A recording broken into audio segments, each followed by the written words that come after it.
Hello friends, BPSC TRE 2.0 की जो cut off है फ्रेंड्स, उसमें आपको काफ़ी परिवर्तन देखने को मिल रहा है। साथ ही जो फीमेल हैं उनको बहुत ज़्यादा लाभ होने वाला है इस बार मेल कैंडिडेट की अपेक्षा। और जो कट ऑफ है फ्रेंड्स, वो मेल और फीमेल के बीच में बहुत ज़्यादा गैप रहने वाला है। कहने का मतलब ये है कि मेल और फीमेल की जो कट ऑफ जाएगी ना, उन दोनों में बहुत ज़्यादा डिफरेंस आपको देखने को मिलेगा। फॉर एग्जाम्पल, अगर मेल कैंडिडेट की कट ऑफ 75 जाती है तो फीमेल की आपको 67 के आसपास देखने को मिलेगी। इस तरीके से हम ये कह सकते हैं कि जो फीमेल कैंडिडेट हैं उन्हें काफ़ी फ़ायदा होने वाला है। यहाँ पर ये चीज़ें फ्रेंड्स इसलिए बताई जा रही हैं क्योंकि पिछली बार का जो टीआरई 1 हुआ था वहाँ की भी कट ऑफ में यही चीज़ हुई थी। मेल कैंडिडेट की कट ऑफ बहुत ज़्यादा हाई गई थी और वहीं फीमेल कैंडिडेट की कट ऑफ मेल कैंडिडेट से 7 से 8 नंबर कम गई थी। तो आप देख सकते हैं कि फीमेल कैंडिडेट को इस बार कितना बेनिफिट होने वाला है। तो चलिए सारी चीज़ें डिटेल में जानते हैं फ्रेंड्स। अगर आप चैनल पर नए हैं तो चैनल को सब्सक्राइब कर लीजिएगा ताकि ऐसे ही इन्फॉर्मेशन आपको मिलती रहें।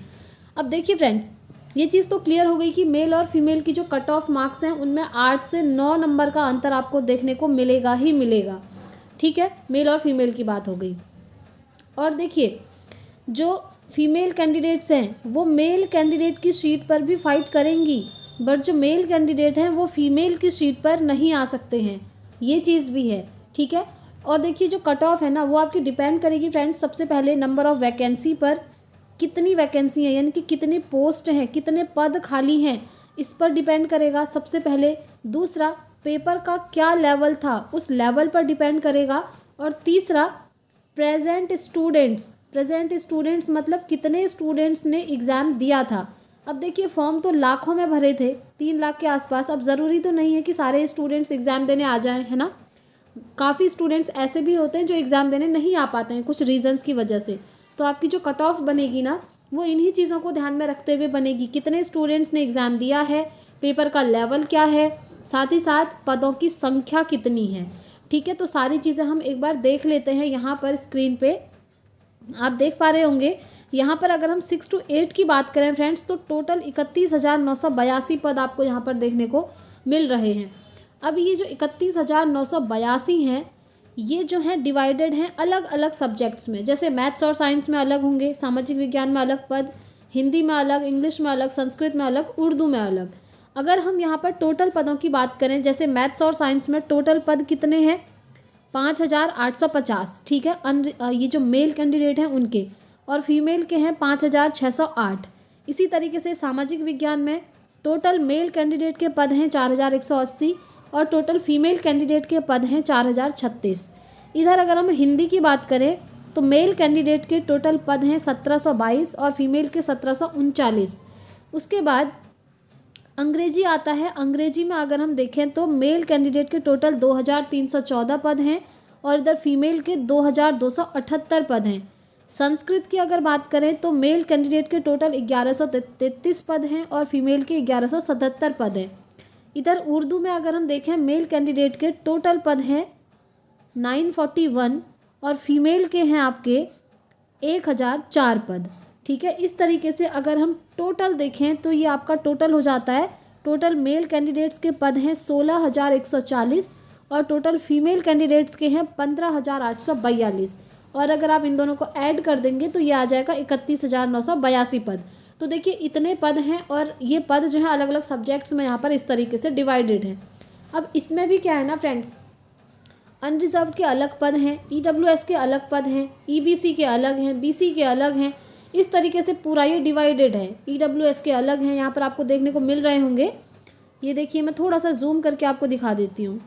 ये देखिए, अब आपको क्लियर दिख रहा होगा। मैथ्स और साइंस में देखिए अनारक्षित यानी कि अनरिजर्व जनरल के 2,272 हैं, ईडब्ल्यूएस के 580 हैं, अत्यंत पिछड़ा वर्ग 1,018, पिछड़ा वर्ग 678, अनुसूचित जाति के 907, अनुसूचित जनजाति 54। इस तरीके से ये सारे सब्जेक्ट्स का आप देख सकते हैं किस में कितनी सीट यहाँ पर हैं, कितने पद हैं। ठीक है, ये चीज़ जो है बहुत मैटर करती है आपकी कट ऑफ बनाने के लिए। अब दूसरा हम बात करते हैं फ्रेंड्स, जो आपकी कट ऑफ बनने वाली है ना, इस बार जो लैंग्वेज का पेपर है वो भी उसको बहुत अफेक्ट करने वाला है। आप जानते ही हैं लैंग्वेज 30 मार्क्स का आपसे पूछा था और पास होने के लिए आपको 9 मार्क्स चाहिए हैं। पिछली बार अगर टीआरई 1 की हम बात करें फ्रेंड्स, तो वहाँ पर क्या हुआ था कि काफ़ी कैंडिडेट्स ऐसे थे जो लैंग्वेज में ही पास नहीं हो पाए। यानी कि 30 में से उनके 9 मार्क्स आए ही नहीं, ठीक है, उनके इतने मार्क्स नहीं आए, वो यहीं बाहर हो गए, कट ऑफ तक जाने की ज़रूरत ही नहीं है, उसके बाद मेरिट ही नहीं बननी है, मेरिट में आप नहीं आने वाले हैं। तो इसमें भी अगर कोई कैंडिडेट्स ऐसे हैं जिनके 30 में से 9 मार्क्स नहीं हैं, इससे कम मार्क्स हैं, तो देखिए आप यहीं पर बाहर हो चुके हैं। आप नेक्स्ट टीआरई की तैयारी में लग जाइए, क्योंकि अगर लैंग्वेज में आप पास नहीं होंगे तो जो 120 मार्क्स का बचेगा ना, जिससे मेरिट उठेगी, उसमें आपको काउंट नहीं किया जाएगा, ठीक है। ये चीज़ आपको क्लियर हो गई होगी। अब आप लोगों के कमेंट्स भी आते हैं कि 9 मार्क्स तो सबके आ ही जाते हैं। देखिए सभी के नहीं आते हैं, पिछली बार टीआरई 1 में नहीं आए थे, काफ़ी सारे कैंडिडेट्स के नहीं आए थे। और एक चीज़ फ्रेंड्स, यहाँ पर क्या है ना कि आपका जो डॉक्यूमेंट वेरिफिकेशन की अगर हम बात करें तो रिज़ल्ट आने से पहले ये चीज़ हो जाती है। इसीलिए आप लोगों को ये जो अवेयर करना है इस चीज़ के लिए, जिन स्टूडेंट्स के काफ़ी अच्छे मार्क्स हैं। अभी मैं आपको कट ऑफ बताऊंगी हर सब्जेक्ट का अलग अलग, तो वहाँ पर आप देख लेना। अगर आपके मार्क्स उतने नहीं हैं, उसके बीच में नहीं हैं, तो आप कोई बात नहीं, आप वेट कीजिए उसके बाद कट ऑफ आने का। बट अगर आपके मार्क्स उसके बीच में हैं तो आप अपने डॉक्यूमेंट वेरिफिकेशन की तैयारी में लग जाइए। और डॉक्यूमेंट वेरिफिकेशन की डेट आपकी बहुत जल्द आ जाएगी फ्रेंड्स। पिछली बार टीआरई 1 में भी रिजल्ट आने से पहले आपका डॉक्यूमेंट वेरिफिकेशन हो गया था। इस बार भी कल यानी कि 15 दिसंबर लास्ट पेपर है 11-12 का, उसके बाद आपका डॉक्यूमेंट वेरिफिकेशन की डेट कभी भी आ सकती है। ऐसा नहीं है कि रिज़ल्ट के बाद आएगी, रिज़ल्ट से पहले डीवी हो जाना है। डीवी के लिए जो जो डॉक्यूमेंट्स चाहिए आप उन्हें रेडी करके रख लीजिएगा। देखिए डॉक्यूमेंट्स क्या क्या चाहिए उसके लिए मैं एक अलग सी सेपरेट वीडियो बना दूंगी, जिसमें हम सिर्फ और सिर्फ डॉक्यूमेंट वेरिफिकेशन की बात करेंगे। सारे जो भी डॉक्यूमेंट्स वहाँ पर चाहिए होते हैं, कुछ चीज़ें तो नॉर्मल हैं जो आपके पास होंगी, जैसे 10th की मार्कशीट और सर्टिफिकेट हो गया, 12th का मार्कशीट और सर्टिफिकेट हो गया। ऐसे ही आपका जो ग्रेजुएशन आपने किया होगा उसका मार्कशीट सर्टिफिकेट, अगर आपका पीजी है यानी कि पोस्ट ग्रेजुएशन है तो उसका मार्कशीट और सर्टिफिकेट रख लीजिए। ग्रेजुएशन और पोस्ट ग्रेजुएशन की डिग्री आप अपने पास रख लीजिए। और टीचिंग का आपने जो भी कोर्स किया है, या तो बीएड किया होगा या तो डीएलएड किया होगा, है ना, या फिर आपने अगर एमएड किया है, तो इनके आप सर्टिफिकेट जो है संभाल के रखिए, मार्कशीट संभाल के रखिए। डिग्री भी साथ में आपके पास होनी चाहिए। और साथ ही साथ जो सीटेट का है मार्कशीट और सर्टिफिकेट, ये अपने पास आप रख लीजिएगा, क्योंकि 6 to 8 में सीटेट पेपर 2 क्लियर मांगते हैं। और हाँ, अदर स्टेट के कैंडिडेट्स के काफ़ी कमेंट्स आ रहे थे कि हम अदर स्टेट से हैं और सीटेट में हमारे 90 से कम मार्क्स हैं, किसी के 80 हैं, किसी के 89 हैं, तो हमारा क्या होगा। तो देखिए फ्रेंड्स, अदर स्टेट वालों से सीटेट में यहाँ पर 90 मार्क्स मांगे जाते हैं। अगर आपके 90 मार्क्स नहीं हैं तो डीवी के टाइम पे आपको बाहर कर दिया जाएगा। ये चीज़ पिछली बार भी टीआरई 1 में हुई थी, जिन स्टूडेंट्स के सीटेट में 90 से कम मार्क्स थे और वो अदर स्टेट के थे, बिहार से अदर स्टेट के, तो उनको डीवी के टाइम पे बाहर कर दिया था। चाहे उन्होंने अभी एग्ज़ाम में कितना भी अच्छा स्कोर क्यों ना किया हो, डीवी के टाइम उनको बाहर कर दिया जाता है। तो जो भी अदर स्टेट के कैंडिडेट्स ये वीडियो देख रहे हैं तो आप लोग ध्यान से सुन लीजिए।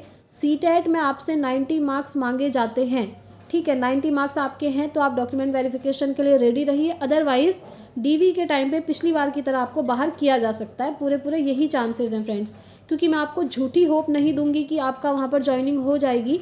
ऐसे खाली बोलने से कोई फ़ायदा नहीं है, क्योंकि पिछली बार भी स्टूडेंट्स को बाहर किया गया था, ठीक है। अब देखिए 6 to 8 के लिए तो सीटेट पेपर 2 मांगते हैं, आप सीटेट का सर्टिफिकेट और मार्कशीट रखेंगे। साथ ही साथ 6 to 8 से ऊपर की जो वैकेंसीज़ है वहाँ पर आपसे एस्टेट मांगते हैं, बिहार का एस्टेट।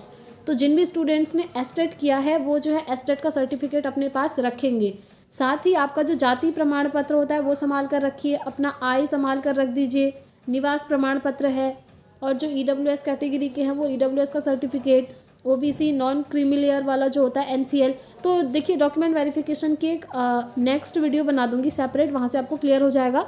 इस वीडियो में फ़िलहाल हम बात कर लेते हैं कट ऑफ के बारे में। तो चलिए एक काम करते हैं, मैं आपको कट ऑफ की लिस्ट दिखा देती हूँ। देखिए 6 to 8 में सबसे कम कट ऑफ आपकी मैथ्स और साइंस की जाने वाली है, क्योंकि सबसे हार्ड पेपर यही आया था। उसके बाद थोड़ा ज़्यादा जाएगी एसएसटी की, उसके बाद इंग्लिश की जाएगी, और हिंदी की कट ऑफ सबसे ज़्यादा जाने वाली है, क्योंकि हिंदी का पेपर सबसे ज़्यादा ईजी आया था। तो चलिए मैं आपको हर सब्जेक्ट का फटाफट से कट ऑफ दिखा देती हूँ। देखिए फ्रेंड्स, ये आपकी 6 to 8 की इंग्लिश की कट ऑफ है। ऐसे ही इधर हम हिंदी भी देखेंगे, एसएसटी का भी देखेंगे, साइंस का भी देखेंगे। कट ऑफ जानने से पहले आप लोगों को कुछ चीज़ें बतानी है। आप लोगों के कमेंट्स आ रहे थे सब्जेक्ट कॉम्बिनेशन को लेकर के कि हमसे गलती हो गई है, अब क्या होगा, रिजल्ट आएगा या नहीं आएगा। तो देखिए फ्रेंड्स, अगर ये अतुल प्रसाद जी जो बीपीएससी के चेयरमैन है, अगर ये चाहें तो आपको जो है एक मौका दे सकते हैं डेट निकाल करके कि जिन भी स्टूडेंट्स का सब्जेक्ट गड़बड़ हुआ है कॉम्बिनेशन वाला, उसे आप सही कर लीजिए। अगर ये चाहें तो आपको जो है एक चांस दे सकते हैं। अगर देंगे तो आपको इस चैनल के माध्यम से पता चल जाएगा, मैं आपको सारी अपडेट देते रहूँगी। फिलहाल आपने एग्ज़ाम दे दिया है, अब आप टेंशन मत लीजिए, जो भी होगा आप देख लेंगे। वैसे भी कल लास्ट एग्ज़ाम है, उसके बाद जो है नोटिफिकेशन आते रहेंगे, नोटिस आएंगे, संशोधन होंगे ज़रूर। और कुछ स्टूडेंट्स के कमेंट्स थे कि एक क्वेश्चन में हमने 2 गोले भर दिए हैं तो अब क्या होगा। तो देखिए, अगर आपने एक क्वेश्चन में 2 गोले भर दिए हैं तो आपको उस क्वेश्चन का मार्क नहीं दिया जाएगा। आप लोग ये सोच रहे हैं कि हमारा रिजल्ट ही नहीं आएगा, ऐसा नहीं होता है। रिजल्ट आपका डेफिनेटली आएगा, बट आपको उस क्वेश्चन में मार्क नहीं मिलेगा। और फ्रेंड्स, जो ये एग्ज़ाम तो आपका बिहार में हुआ है, बिहार में ही आप टीचर बनेंगे अगर आपका सिलेक्शन हो जाता है तो। बट यहाँ पर अदर स्टेट के काफ़ी सारे कैंडिडेट्स हैं। बिहार के कैंडिडेट कम हैं जिन्होंने फॉर्म अप्लाई किया था, और अदर स्टेट के कैंडिडेट्स ज़्यादा हैं जिन्होंने फॉर्म अप्लाई किया था। और अदर स्टेट में भी सबसे ज़्यादा यूपी के कैंडिडेट हैं, क्योंकि यूपी की क्या हालत है शिक्षा व्यवस्था की, आप देख ही रहे हैं, कब से यहाँ पर वैकेंसीज़ नहीं आई हैं। तो अदर स्टेट में सबसे ज़्यादा यूपी के कैंडिडेट्स हैं। चलिए, अब मैं फटाफट एक बार आपको ये कट ऑफ की लिस्ट दिखा देती हूँ। आप देख पा रहे होंगे, साइंस में आप देख लीजिए, male candidate, female candidate. General category में मेल की जाने वाली है 68 से 72 एंड फीमेल की जाएगी 65 से 66।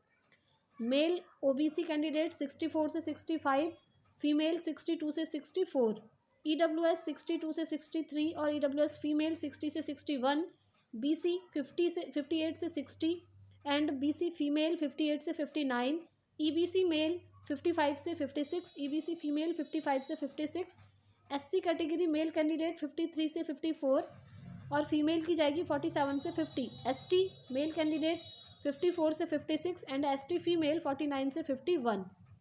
अब देखिए, अब आप लोगों में से काफ़ी सारे स्टूडेंट्स के कमेंट्स आएंगे कि मैथ साइंस में इतनी कट ऑफ नहीं जाएगी, इससे ज़्यादा जाएगी, 80 प्लस जाएगी। कुछ स्टूडेंट्स का कहना तो है 80 प्लस जाएगी। ऐसा पॉसिबल बिल्कुल नहीं है फ्रेंड्स, कट ऑफ इतनी नहीं जाएगी आपकी। क्यों नहीं जाएगी, रीज़न भी आप लोग जानते हैं। रीज़न सिर्फ यही है कि मैथ्स और साइंस का पेपर सबसे ज़्यादा टफ था अदर सब्जेक्ट के कंपैरिजन में, और यहाँ पर जो मैथ्स आपकी आई थी बहुत ज़्यादा कैलकुलेशन बेस्ड आपसे पूछी गई थी, और मैक्सिमम स्टूडेंट्स ऐसे हैं जिनके मैथ्स के क्वेश्चन वहाँ पर छूट गए हैं। तो इसीलिए मैथ साइंस में आपका कट ऑफ इससे ज़्यादा नहीं जाएगी। आप देख लीजिएगा, जब भी ऑफिशियल कट ऑफ आएगी मैं आपको इस चैनल के माध्यम से बता दूंगी। इसी तरीके से आप एसएसटी का कट ऑफ देख लीजिए, स्क्रीनशॉट रख लीजिए इनका, आपको दिख ही रहा होगा कि किस कैटेगरी में कितनी कट ऑफ जाने वाली है। इसका आप स्क्रीनशॉट रख लीजिए। जनरल मेल कैंडिडेट की देखिए, OBC, EWS, BC, EBC, SC और एसटी की, ठीक है। इसी तरीके से नेक्स्ट सब्जेक्ट हम देखते हैं 6 to 8 में हिंदी की। हिंदी में जनरल की देख लीजिए, ओबीसी की ये है, EWS, BC, EBC, SC, ST. ये मेल कैंडिडेट्स की कट ऑफ की लिस्ट है और ये फीमेल कैंडिडेट की कट ऑफ की लिस्ट है, ठीक है। आई होप आप लोग समझ ही पा रहे होंगे। समझ में नहीं आ रहा है, अगर आपको ये मुझे डिटेल में एक्सप्लेन करना है तो आप कमेंट बॉक्स में मुझे बता दीजिएगा, नेक्स्ट वीडियो में मैं इन सबको एक्सप्लेन कर दूंगी, ठीक है। ये आप इंग्लिश का देख पा रहे होंगे। इंग्लिश में देखिए, जनरल कैटेगरी मेल कैंडिडेट की ये जाएगी, फीमेल की इतनी जाएगी, OBC, EWS, EBC, SC, ST. इधर ये सारी मेल कैंडिडेट्स की कट ऑफ की लिस्ट है और ये फीमेल कैंडिडेट्स की कट ऑफ की लिस्ट है। अब नेक्स्ट वीडियो में मैं 9th और 10th की ऐसे ही सब्जेक्ट वाइज कट ऑफ की लिस्ट लेकर आऊँगी, क्योंकि आप लोगों के काफ़ी सारे कमेंट्स आ रहे थे कि 9th 10th का भी बता दीजिए, ठीक है।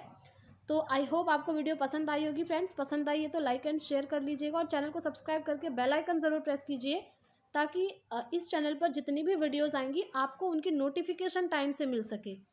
और इससे रिलेटेड आपकी अदर कोई क्वेरी है कट ऑफ से रिलेटेड या फिर डीवी से रिलेटेड या किसी भी चीज़ से रिलेटेड, तो आप कमेंट बॉक्स में मुझसे पूछ सकते हैं, मैं आपको रिस्पॉन्स ज़रूर करूँगी।